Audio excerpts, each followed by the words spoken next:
You're listening to the Online Business Blueprint brought to you by PlatformLaunchers.com. I'm John Stange, and it's great to be with you this week, as always, because here we talk about building and growing and monetizing your online platform, taking your passion, turning it into a platform so that you can earn a paycheck. We have a fun time doing that each and every week. Have such a lovely group in our members club. We'd love to invite you to drop on over and visit platformlaunchers.com. We got a whole bunch of things there that'll help you build, grow, and monetize your online platform. And each week we talk about subjects that are going to help you inch forward or leap forward in online platform development. And this week our subject is something it's kind of a near and dear subject to my heart. It's something that one of my platforms in particular, I do this all the time, and I've done this for years and years and years. I actually did this in forms of content creation even before I started developing online platforms, and this is what we're going to talk about. Our specific target, our specific subject for this week is why and how to create a content series for your online platform. I don't know if you've ever thought about creating a content series for your platform, or if you tend to think of your platform as having one-offs here and there, like one subject and then another subject and then another subject. But I've got to tell you, the content series approach is something that I have found very, very beneficial. Now, the digital landscape, we know it's crowded. And we know that we're trying to get attention in healthy ways when we put our content together. And if you're in the process of building an online platform, which I'm making the pretty safe assumption that you are, if you are listening to this podcast, or at least you're thinking about it, and whether you're doing this for personal branding purposes, or it's part of a ministry that you're establishing, or it's something to offer education or part of your education, or maybe it's part of your business, either way, whatever your motivation is, one of the best ways to engage your audience consistently is by creating a content series. And what I mean by that is this, and I think it's pretty obvious, but just in case it's not, let me explain what I'm talking about when I say a content series. A content series is a planned or thematic set of posts or videos or podcasts or other media. It doesn't really even matter what kind of media it is, and it unfolds over time. And it's different from just random one-off content because a series gives your audience a very clear reason to keep coming back. When you think about some of your favorite TV shows, I would imagine that some of them happen to be series, right? They were a series. And we used to have people, do you remember the TV show Lost? We used to have people that would come over my house every week on Thursday nights to watch Lost. And that was a show that would unfold a little bit at a time in a series. Well, when you create content in a series, you're basically giving your audience a reason to keep coming back, and it's a very wise way to approach content creation. So I'm going to break down our time together this week in two ways. The first is this. I'm going to explain why a content series works so well. And I want to point out a few things that I think really do contribute to how effective it can be as an audience builder or as an audience retainer. And then I'm going to segue from why it works so well into how you can build a content series that will connect, it will convert, it will create long-term value, all of those things. So I'm going to walk you through that. It's going to be very practical, but let's just start with the why. Why I think you should create a content series. And the first reason is this. It builds anticipation and it builds engagement. People love a good story arc. People love a good structure. When they know that there's more to come, right? They're more likely to subscribe. They're more likely to follow. They're more likely to return to your platform. So a content series taps into that natural curiosity that all people seem to have. So whether they see something like, hey, this is part 3 of 7, or this is week 4 of our faith and finances journey, or however you want to phrase this thing, the format of doing that, it actually keeps your audience engaged, and it keeps your audience looking forward to the next installment. A second reason why it's useful to create a content series is that it could actually be very, very helpful when it comes to establishing your authority in a niche. And if you've heard me speak about developing authority in the past, one of the mantras that I regularly say to those who are in our group, and I reference this on our podcast here, is if you would like to earn an income from your online platform, you need to become an authority on your subject. You don't have to become the authority, but you need to become a authority or an authority on your subject. And content series can help you establish authority in a particular niche. It allows you to go deep on a specific topic rather than just scraping the surface. And so what you do is you end up covering your subject from multiple angles, and that allows you to demonstrate your experience or just some of the nuances of what you know about your particular subject.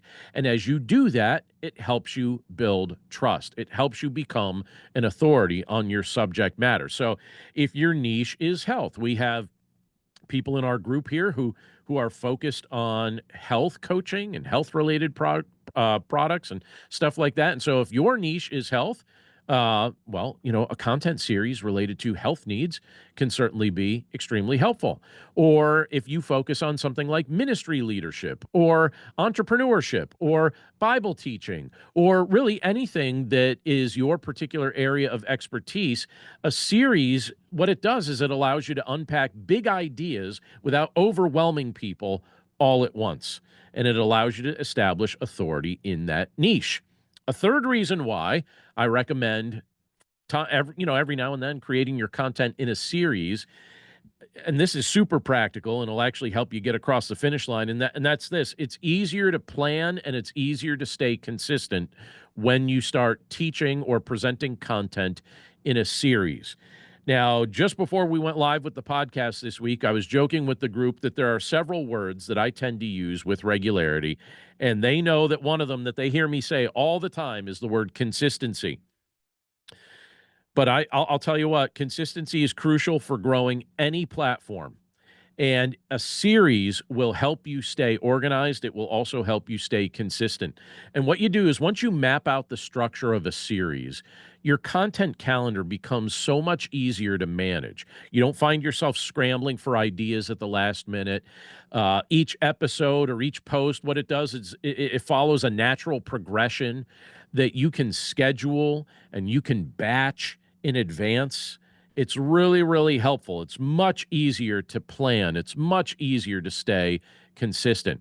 A fourth reason why I think it's useful to create content in a series is it also has the added benefit of encouraging audience participation. I think a series lends itself to developing better or greater audience interaction. When people know where you're headed, or at least if they have a general idea where you're headed, they can chime in. They can ask questions in anticipation of what's coming next. They can share their own related experiences. That it allows them to kind of stay with you longer and kind of dial into some of the things that you're talking about over a lengthier period of time.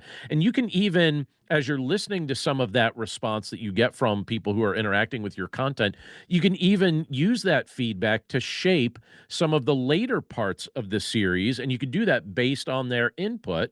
And it has this benefit of turning your content into a bit of a conversation. And so doing a series encourages audience participation. But one last reason why I think it's beneficial to create a series when you're creating content, you don't have to do this all the time, but every now and then do something in a series. Another reason, a fifth reason why I think we should consider doing this is it's great for repurposing content. It's great for evergreen value.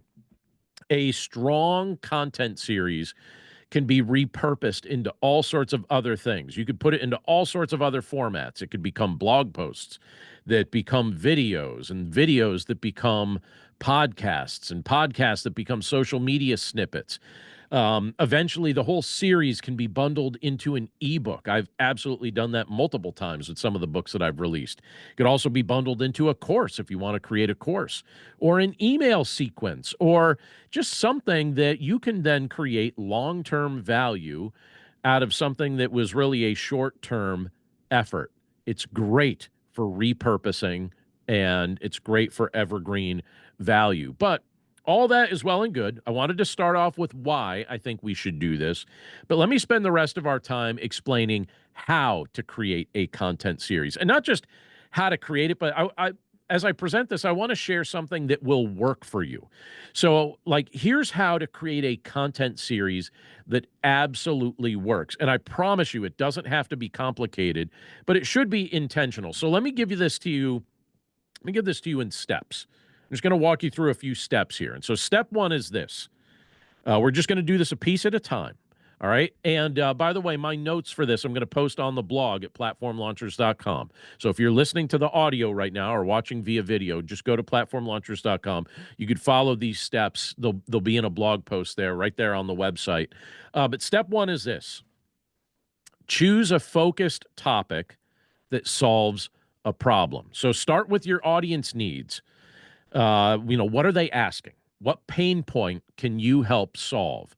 What story can you walk them through? Let me give you an example. This would be, like a focused topic that solves a problem. So if it's a Christian platform, a faith-based platform, you might do a series on 7 ways to deepen your prayer life. Right. And typically when I create series, I typically do it for my faith-based platform over at BibleStudyHeadquarters.com. And so maybe a series, 7 ways to deepen your prayer life. Well, there you go. You could spend 7 weeks creating content about deepening someone's prayer life. Or let's say you have a business-based platform. You could do a 5-week series that's something like From Idea to Launch, a 5-part startup series, right? Something like that, and do that in 5 parts. Or if you want to stretch something out, maybe your platform is all about personal development. You could do something along the lines of breaking bad habits in 30 days, and you could spend a month creating a content series that helps people break bad habits. These are just examples to kind of prime the pump. But keep in mind, you want your topic to be narrow enough to be meaningful, but you want it to be broad enough to stretch across multiple installments. So that's step one. Step one, you want to choose a focused topic that solves a problem. All right. Notice what I'm saying, solves a problem. All right. Step two is this. You then want to break that topic into logical parts. So think of your series like chapters in a book or like sessions in a class. You want a clear beginning, a clear middle, and a clear end. And each part should be valuable on its own, but then also more impactful, right, as a whole. So, for example, let's say I was recently chatting with a group about like the intersection of faith and finances. So if I was doing a series that was titled something like Faith and Finances, Honoring God with Your Money, or Honoring God with Your Resources, I could break that down into, say, like 5 episodes, right? I could do, biblical foundations for stewardship. That'd be number 1. And then number 2, breaking the debt cycle. And then number 3, budgeting is a spiritual discipline. And then number 4, giving generously without fear. And then number 5, creating a long-term financial plan, something like that. And I could just bullet point that. So I could use bullet points, and that would help me keep my structure clear even before I created any content. And basically what I'm doing in that second step, that step 2, I'm just breaking down the topic into logical parts, and you just bullet point those, right? Beginning, middle, and end. Know where you're trying to take people, but also understand where you're starting from, right? So that would be step 2. Step 3 would be this. Decide on the format and the frequency. Decide on the format and the frequency. So you want to choose a medium that plays to your strengths and it meets your audience right where they are. So that might mean that you're going to create a series that would be like a video series on YouTube. Or, depending on your audience, maybe it's a weekly email series, or maybe it's a blog post series on your website, or maybe it's something, if you're a podcaster like I am, maybe it could be like a season in your podcast. It could, any of those, right? So you want to decide where the format and the frequency that these things are going to be shared. And when it comes to frequency, you want to be realistic about that. I think for many people, weekly or sometimes bi-weekly works well for most platforms. I'm a big fan of at least creating weekly content. I like daily or weekly more than I like bi-weekly or monthly, but you decide on the frequency. That's up to you. I think daily can work really well for short form content like Instagram Reels or YouTube Shorts. Weekly works really well with a podcast or with a blog post series. But again, step three is deciding on the format and the frequency, and you're going to decide that based on what your audience is most likely to utilize. Step four is this: you're going to want to brand the series for recognition. Brand this series, give it a brand of some kind, and do that for recognition. What I mean by that is this: give your series a catchy title, and then use some consistent graphics and colors and layout for each installment. I've been doing this with some of the YouTube shorts that I've been creating for my faith-based platform recently. The long form content, they all have the same thumbnail, and I'm making it so if somebody goes to that channel, they could tell that something is absolutely part of a series. It creates visual cohesion. I think it makes the series feel more professional and polished. It shows that it's more intentional. So if you use video or audio, you could also consider using intro and outro music. You notice that if you listen to the Online Business Blueprint podcast, if you're listening to us on in podcast format, you notice that there is intro and outro music. You can have a brief tagline. You notice I have a tagline at the start of every episode. You could even have a logo for the series, anything like that that helps with consistency and brand recognition. It builds recognition, it builds trust, it shows visually that it all goes together. So brand the series for recognition. That's step four. Now, step five is this. This gets into the marketing impulse. Promote each installment strategically. So you don't just want to publish it, you actually want to promote it. I was talking to someone earlier today at our local pizza shop, believe it or not. Someone I know that works there has also started studying marketing. We were talking about marketing for just a moment.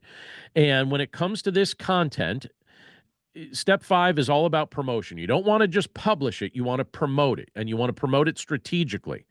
So you're going to share each new piece that you create on all of your active platforms. If you've got an email platform, a podcast platform, a video platform, whatever it may be, you're going to share each new piece of content in this series on all your active platforms. And you might even tease some upcoming parts, right? And let people know ahead of time, hey, this is what's going on. And you can reference earlier parts to encourage people, binging or rewatching some of that content. If they find your series in the third installment, let them know that 1 and 2 came up before that, allude to that so that they go back and check and then stick around for the later ones. You could ask questions that spark comments, things like that. Also, if you have an email list, and I hope you have an email list, if not, consider putting one into effect, but use your email list to notify your subscribers of new installments because this keeps your existing audience in the loop and it builds momentum. I just created a 5-part video series on biblical foundations for financial stewardship. And it was just a brief video series that I posted on YouTube. And as soon as I finished the series, I immediately notified my email list about it. And that definitely generated traffic to those episodes. So when step five, what I'm encouraging you to do is to promote each installment strategically. And an email list, super effective way to do that. Number six, this is important. Number six is invite engagement all along the way. So all along the way in these pieces of content that you're putting together, invite engagement. And you want to do that maybe by having some calls to action that are just really, really simple. Things like, hey, what's been helpful so far? And ask people to give you some feedback. Or how have you struggled with this? Or drop a comment with your experience or just something like that that encourages people to engage with what you're doing. You could also choose to do maybe like a live Q&A if you want to meet with your audience over Zoom or something like that. You could put a poll in what you're doing. You could create some behind the scenes posts related to the series. Engagement builds community. So step 6 is just inviting engagement along the way. You can do that very organically. It's not very hard. Just asking some questions and following up with people, super helpful. A seventh and final step is this: end with a strong finish and some next steps. So you're going to wrap up your series with a clear summary. So you're going to summarize the different things that you talked about and then include some action steps. You want to reinforce some of the big takeaways. You might want to even point people toward what's next. These are all things that are useful if you're going to end with a strong finish and some next steps. Some examples could be things like, hey, download the companion guide, or join the waitlist for our next series, or here's a bonus video with some Q&A for those who completed the series, or something like that. Also, if you want to monetize this, this is also a great place to introduce a paid product or a paid service like coaching that's related to the series topic, especially when you consider the fact that if somebody's watching the finale of your series, that means that they've really connected with what you've shared. And so that could be, like I said, a great way for you to introduce some of your paid products and services. You do that in that finish. That could be a win for the people you're trying to serve, but hopefully a financial win for you as well as you're creating content. I'll tell you what, creating a content series is one of the smartest ways to build depth, to build trust, and to build consistency in your online platform. I think it gives your audience something to look forward to. I think it helps you stay organized. And it can also help position you as someone with substance, not just noise, right? You're somebody who knows what you're talking about, and you give some details about that and what you're creating there. And so whether you're starting with 5 blog posts or whether you're launching a 10-part video series, the key always is to serve your audience well. So focus on real value, not just content for content's sake. I see some people do that, and I think that that's a waste of time. You want your series to focus on real value. And when your series, you're going to notice this, when your series speaks to your people's needs, they will follow, they will engage, they will grow with you, and it's really going to be a win, not only for them, but also for you as you do this. So this is the how and the why, or the why and the how, to create a content series for your online platform. And I hope that some of these things have convinced you to give that a try. If you want to see a few examples of that, you'll be able to find some very obvious examples over at my faith-based website, which is BibleStudyHeadquarters.com. But you'll also see a series that I did not too terribly long ago right here for platform launchers. If you go to PlatformLaunchers.com, you could see a series that I did on the 5 Ds of online platform development. And that's something that we talk about a lot here, and that's something that I decided a while back to put a little series together related to that. And people found it useful and beneficial. So I hope you'll consider it. Create a series for your online platform. It's truly a great way to serve your audience. Again, if you haven't done so, stop by platformlaunchers.com. You can get a free copy of our 21-day platform development planning guide. You can also check out a whole bunch of other things there. You could even get access to all our past video training for free. For the next 2 weeks, you could try out our members club for free, literally no obligation, and try it out for a couple weeks. Give it a shot. See if you want to become a long-term member or just a brief visitor for a little bit. But you can find that all at platformlaunchers.com. I truly hope you check it out. But that's it for us this week. Thanks again for tuning into this week's episode. It's always a joy to be able to spend this time together with you. We look forward to catching up with you again right here next time. In the meantime, have a wonderful week. We'll talk to you really soon. Take care.